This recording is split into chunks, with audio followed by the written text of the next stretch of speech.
Salut à vous, fans des mutants, fans des X-Men. Aujourd'hui, on se retrouve pour vous parler de la collection mutante dans ce 4e épisode. Évidemment, je vais vous présenter les guerres d'Asgard avec un petit résumé, voire grand résumé.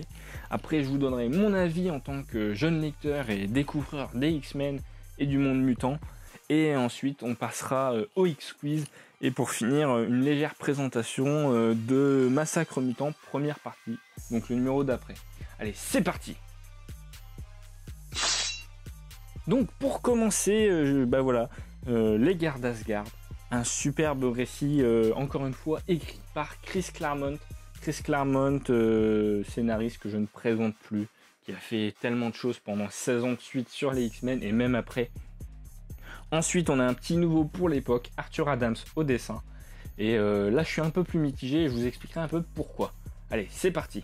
Donc pour commencer, cette histoire commence tout simplement avec Loki qui veut s'emparer du pouvoir d'Ororo alors qu'elle a perdu ses pouvoirs. Il veut en faire une espèce de reine, de déesse du tonnerre pour essayer de remplacer Thor. Alors c'est un peu confus, je vous avoue.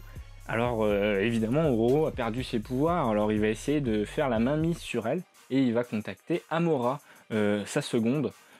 Qui va missionner de récupérer Ororo et de lui ramener tout simplement Ororo sur Asgard et en même temps de détruire les X-Men qui seraient une menace pour lui et ses plans pour conquérir Asgard. Sauf qu'à ce moment-là, Ororo n'a plus de pouvoir, comme je vous l'ai dit. Elle est en vacances avec les nouveaux mutants en Grèce. À ce même moment, on rencontre une des nouvelles mutantes, moi je la connais pas spécialement, donc c'est pour ça que je vous dis que c'est une rencontre qui est autre que Karma. On apprend qu'elle ne s'accepte pas parce qu'elle est énorme, et c'est ça que je trouve formidable, parce que, pas qu'elle soit énorme, mais qu'elle ait du mal à s'accepter en tant que personne avec du poids, en surpoids, notamment sur son physique, où elle se trouve laide. Et en fait, c'est totalement ce que Chris Claremont fait en nous expliquant que les mutants n'arrivent pas à s'accepter. Et ce discours de tolérance et de problème d'acceptation de soi-même et du regard des autres, il est super important. Donc ça, c'est une partie de mon avis et c'est juste très fort de la part de Claremont. Donc ensuite, ils sont donc en train de se prélasser en faisant des bêtises sur la plage. Ils sont en vacances. Alors il y a des images un peu bizarres, notamment Warlock qui prend la forme d'un corps humain avec une tenue de plage féminine, très gênant. On va retrouver donc différents mutants, et sauf que à ce moment-là, il y a plein de soldats qui arrivent d'Asgard, et là c'est le bazar. Il les emmène sur Asgard. À ce moment-là, Amora chope Magik. Et sauf que Magik, elle essaye de se défendre au mieux, sauf que elle va renvoyer tous les autres mutants dans l'espace-temps sur Asgard. Donc il y en a qui vont faire un retour dans le passé, d'autres dans le présent et d'autres à plein d'endroits dans Asgard. Et là c'est feu d'artifice, parce qu'on va retrouver tous les mutants avec différents problèmes. Donc tout d'abord on va retrouver Karma, que je vous ai présenté, qui se trouve dans le désert. Elle est énorme, sauf qu'elle est dans le passé. Elle va y passer plusieurs mois dans le désert. Elle va rencontrer une fille et elle va disparaître. Alors c'est un peu bizarre parce qu'on n'a pas plus d'informations que ça. Et ça sert pas plus l'histoire que ça, mais elle va maigrir grâce à ça. Elle va retrouver sa forme originale et elle sera contente. Donc c'est le régime miracle. Ensuite, on va avoir Cypher qui lui a le pouvoir de communiquer avec tout type de langage dans le monde, donc il n'a pas de pouvoir physique, et donc il va être pris pour esclave par des Asgardiens qui vont se servir de lui dans une taverne. Ensuite on va avoir Felina qui va se voir confrontée à des géants, puis qui va rencontrer le prince loup qui a une certaine ressemblance avec elle et son pouvoir, sauf que pas du tout, c'est un être d'Asgard. Ensuite on va avoir Warlock qui lui va rencontrer Hela, qui va lui parler de son père. Alors ce qui est assez étonnant parce que son père s'appelle Magnus, je me trompe peut-être, et Adam Warlock qui a le même nom, un double maléfique qui s'appelle Magnus, encore une fois, je dis des bêtises, c'est un des deux mais je ne sais pas lequel. Donc grosse coïncidence. Dites-moi dans les commentaires ce que vous en pensez, parce que je connais pas assez ces deux univers respectifs des X-Men et de Warlock pour vous dire ce que je pense vraiment et ce qui est la vérité. Donc voilà. Ensuite, on a Solar qui lui se retrouve dans une taverne. Alors on a une réflexion sur sa sa couleur de peau parce qu'il est brésilien.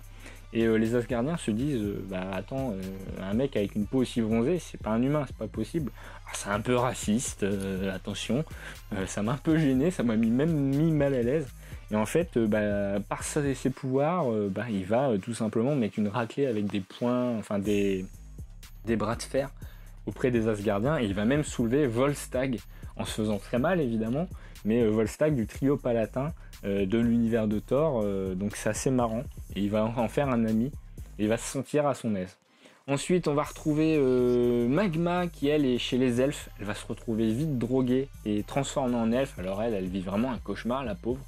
On va retrouver Mirage, elle qui va sauver un Pégase, donc un cheval ailé, et elle va rejoindre les Valkyries qui vont ensuite essayer de la chasser parce que c'est pas vraiment une des leurs, donc ils se méfient des étrangers.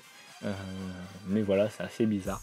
On a aussi Rocket qui lui se retrouve chez les nains, notamment avec Eitri qu'on a pu voir dans Avengers Infinity War, et qui est forgeron. Il va les sauver plus d'une fois des membres de la communauté des nains, et il va avoir leur respect. On retrouve donc ensuite Magik qui va avoir un dédoublement de personnalité, enfin pas vraiment, mais Amora qui va capter toutes les ondes négatives et toutes les choses mauvaises en elle, toute sa méchanceté, toutes ses ombres, toutes ses parts d'ombre, pour en faire un double maléfique. Elle va dire à son double maléfique attaque tous les nouveaux mutants qu'elle pense que c'est les X-Men. Donc les nouveaux mutants vont être trompés, sachant qu'ils sont séparés. Et en fait, ils vont réussir à se rencontrer les uns les autres, chacun dans leur coin, à faire des petits team-up pour ensuite se réunir en équipe complète. À un moment juste avant, par contre, on voit Loki qui rend visite à Eitri, qui lui demande de forger un marteau tel que Mjolnir pour Ororo. Et évidemment, la bataille fait rage entre Amora et les nouveaux mutants. Ils se battent avec une armée de démons qui est menée par Amora, et ils en sont vainqueurs. Magik, elle, se défait de ses chaînes face à Amora, sachant qu'elle l'a fait souffrir, et de manière très glauque, même visuellement c'est très glauque et très malsain, notamment quand elle l'a rajeuni et vieilli. Et en fait, elle va réussir à l'envoyer dans les limbes parce qu'elle arrive à sortir un peu, à se délivrer du pouvoir d'Amora, et elle envoie Amora dans les limbes. Et ils battent Amora. Il ne reste plus qu'une chose à faire dans cette aventure, sauver Ororo. Donc c'est tout ce qui se passait dans New Mutants Special Edition numéro 1, qui est quand même un beau pavé de 60 pages. Ensuite, on va se retrouver avec le X-Men Annual 9, où on va retrouver tout simplement Kitty Pryde au manoir des X-Men qui est en train de dormir, et qui va avoir l'esprit lié avec Magik, la petite sœur de Colossus. Donc, et elle a un lien psychique qu'ils ont forgé ensemble. Et elle sait qu'ils sont en danger sur Asgard, qu'il y a un souci. Et donc les X-Men sont réveillés par un choc qui fait trembler toute la maison des X-Men, du professeur Xavier. Et à ce moment-là, ils se réunissent et essayent d'aller sur Asgard. Alors comment ils vont y aller? Ils vont y aller grâce à Cyclope qui possède des éclairs de Harkon. Cyclope, graphiquement, je suis désolé, mais c'est pas jouable, hein, je vous montrerai, mais c'est terrible. Hein. Graphiquement, moi, voilà quoi. Hein. Mais c'est horrible. Pour le coup, j'ai vraiment pas aimé le dessin qu'ils ont fait dessus quand il est à tête découverte, sans son costume. Et il se lance pour arriver sur Asgard. On a une petite référence avec Rachel, je crois que c'est Rachel ce personnage, qui choque tous les X-Men avec sa tenue du Phénix, alors que le Phénix, enfin Jean Grey est décédé un peu avant, donc les mémoires et le deuil n'est pas encore fait, et ça fout un peu mal à l'aise toute l'équipe. On revient sur Asgard, ils arrivent sur Asgard, nos X-Men. Ensuite, on voit chaque mutant dans leur coin qui fait sa vie, enfin un nouveau mutant qui se disent moi j'aimerais bien rester sur Asgard, ceux qui se sentent bien à l'aise, comme par exemple Rocket, ou pas du tout Solar par exemple. Enfin bon, il y en a qui se plaisent à être sur Asgard parce qu'ils s'y sentent bien, et d'autres pas du tout. C'est encore une fois un grand moment écrit par Chris Claremont de réflexion de ces jeunes en proie au doute et à la colère par leur pouvoir, par leur acceptation d'eux-mêmes et par rapport aux autres. Donc voilà, ça c'était très important que je vous le dise. Ensuite, ils rejoignent les X-Men. Alors là, je vais faire vraiment un très gros condensé. Ils vont se rejoindre, ils vont vivre plein d'aventures, combattre des méchants, et ils se retrouvent au palais où Ororo va être sacrée avec son marteau, et Loki va essayer de tout faire pour qu'elle retrouve ses pouvoirs avec une cape qu'il a fait voler, le marteau qui lui donne le pouvoir du tonnerre, et donc elle va se sentir libre. Et il lui dit, les X-Men sont une illusion, ce ne sont pas les X-Men, ce ne sont pas tes alliés, c'est qu'une illusion pour te tromper et te détourner de ton destin. Et Loki la manipule grandement. À ce moment-là, Logan apparaît, elle blesse Logan pensant que c'est un fake, tout simplement. Ce n'est pas un vrai Wolverine, mais quelque chose pour l'éloigner de son destin. Et évidemment, elle va le blesser. Et il va être très gravement touché, et à ce moment-là, elle se rend compte que effectivement non, Wolverine n'est pas un faux Wolverine, mais bien le vrai. Et elle va le battre, et elle va se rendre compte que ah ouais, effectivement, je l'ai battu, c'est mon pote. En fait, c'est Loki qui me trompe. Elle ouvre donc les yeux. Elle décide de se libérer de son ravisseur, si je puis dire, qui lui avait promis maintes et maintes choses. Loki va être puni. Dans le sens où les Valkyries sont au courant parce qu'ils prêtent secours quand même à d'autres mutants, notamment celle qui avait amadoué Pégase. Il y a une histoire de jeu politique en disant libère-les, renvoie-les sur Terre, et à ce moment-là on oubliera ton secret, on n'en parlera pas, et Loki accepte, mais il leur met au défi et il leur pose la question, soit vous restez et si vous partez tous vous perdez tout, s'il y en a qui restent vous perdez tout aussi, et si vous restez je continuerai ma vie, mais il leur laisse pas le choix que de partir et de tout perdre, tout ce qu'ils ont acquis sur Asgard, et donc la plupart décident malgré tout, malgré plusieurs choses comme le roi loup et d'autres trucs, de tout simplement repartir sur Terre. Donc c'est la fin, je la mâche un petit peu, hein, mais j'ai bien aimé ce récit dans les grandes lignes. Alors des fois on s'y perd, hein, on va voir d'autres personnages mythiques de l'univers d'Asgard. C'est vraiment quelque chose de très très intéressant. Il y a des choses, on sent des prémices à d'autres événements, comme la mort d'un des nouveaux mutants. Pour ceux qui savent, je le sais un petit peu, même si je connais pas du tout leur univers. Mais c'est vraiment quelque chose de très intéressant. J'ai bien aimé ces réflexions sur ces jeunes ados en proie au doute, à eux-mêmes, à l'acceptation d'eux-mêmes par rapport à eux et aux autres. Encore une fois, les dessins, alors des fois ça pique, hein. J'aime beaucoup ce que fait Arthur Adams, je découvre avec ce dessin. Les dessins des femmes souvent sont bien faits, mais par contre il y a des monstres ou des coiffures féminines. Ça pique. Je vais essayer de vous trouver une image, mais c'est pareil, les coiffes féminines, hein. Malicia, ça pique, moi je vous le dis. Voilà, ça voilà, il y a peut-être trop de détails. Là elle est en elfe, même là, hein, le nain, c'est vraiment particulier. Mais voilà, sinon dans les grandes lignes, ça va. Après les costumes en asgardien de certains X-Men, c'est pareil, ça c'est peut-être un peu trop poussé. Mais sinon, il y a quelques petits détails de l'histoire qui sont pour moi pas utiles. Genre la petite fille dans le désert avec Karma, je l'ai pas compris, alors c'est peut-être moi, hein. Mais sinon dans les grandes lignes j'ai apprécié ce titre. Les bonus c'est pareil, là où je peux vous revenir sur les bonus, ça, la grande page crayonnée, magnifique. Mais par contre quel dommage d'avoir autant de planches d'Arthur Adams en tout petit, c'est quelqu'un qui fait dans le détail et c'est malheureux d'avoir tout ça. Donc c'est tout. Faut vraiment zioter et zoomer, avoir le nez dans le livre. Moi ce qui me dérange pas, hein, mais pour d'autres ça peut être un handicap et je me mets à votre place. Voilà, ça c'est pareil, un beau crayonné d'une des couvertures. On a encore une expertise avec une introduction de Chris Claremont qui avait été publiée à l'époque dans le numéro en VO accompagnant ces deux numéros. Voilà, c'est juste génial. Et voilà, je pense que c'est pas une lecture pour commencer les X-Men. J'ai bien aimé dans l'ensemble ce qui s'est passé dans cet événement.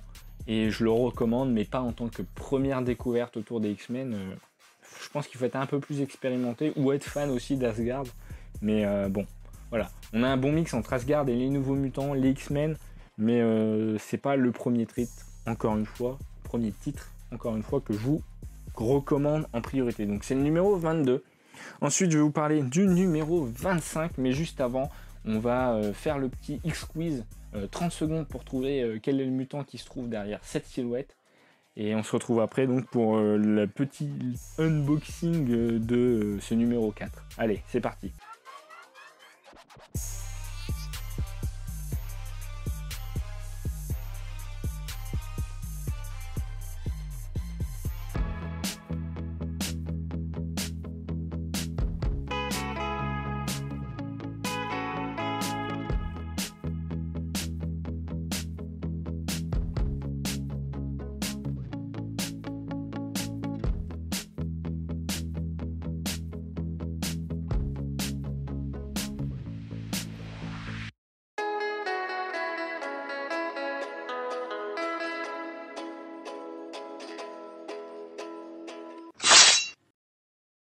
J'espère que vous aurez reconnu évidemment Warlock, ce robot alien de l'univers des Nouveaux Mutants. Alors je le connais pas très bien, vous m'excuserez, mais j'apprécie beaucoup son dessin, même par Arthur Adams, et je voulais vous le mettre dedans en rapport avec l'histoire. Évidemment, à un moment il y aura plus de rapport avec l'histoire sur ces silhouettes.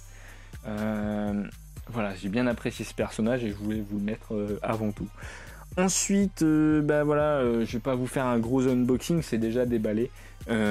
Pourquoi ? Parce qu'en fait, il y a un carton, comme les autres. Le carton propose rien de plus, il y a une publicité en plus, je vous la présente pas. Vous savez quels sont les cadeaux, j'en ai parlé dans les autres vidéos. Il y a le mug, le t-shirt, etc. Je voulais vous dire, j'ai reçu cet exemplaire en maison de la presse, parce que je commande tout en maison de la presse. Et je l'ouvre, je vois qu'il y a un problème sur le dessus, je l'ouvre. Et les pages étaient abîmées, alors je vous mettrai un petit visuel par-ci par-là, je ne sais pas, plus par là je pense. Et plié, je l'avais mis sur un groupe sur Facebook parlant des X-Men et j'étais dégoûté. Donc j'ai contacté Hachette qui me dit bah écoutez on peut rien faire, vous l'avez pas commandé chez nous donc allez vous voir auprès de votre libraire, votre maison de la presse. J'y vais. Et donc ils me l'échangent gratuitement, ils ne me demandent même pas de preuve d'achat, rien du tout, c'est super sympa de leur part. Bon, j'y avais été le jour d'avant, heureusement. Et voilà, j'ai eu un nouvel exemplaire, c'est pour ça que je l'ai ouvert très vite. Et voilà, je sais pas vraiment un unboxing, je pense que ce sera la dernière fois que je mettrai la catégorie unboxing, je vous dirai juste la prochaine fois quel est le titre suivant. Je vous présenterai les bonus évidemment dans la vidéo qui sortira prochainement pendant le calendrier de l'Avent du projet décembre. Donc ce sera un épisode aussi qui sortira à la place du projet décembre, sans doute autour du 19 décembre. Et donc voilà, super réussite. J'espère que ça ce sera bien, la première partie. J'espère pouvoir vous faire un meilleur résumé sur la première et la deuxième partie. Je ne sais pas comment je vais pouvoir m'y prendre. En tout cas, je vous remercie d'être toujours aussi nombreux à me suivre, à me soutenir, à me dire ce que vous pensez, ce qui va pas.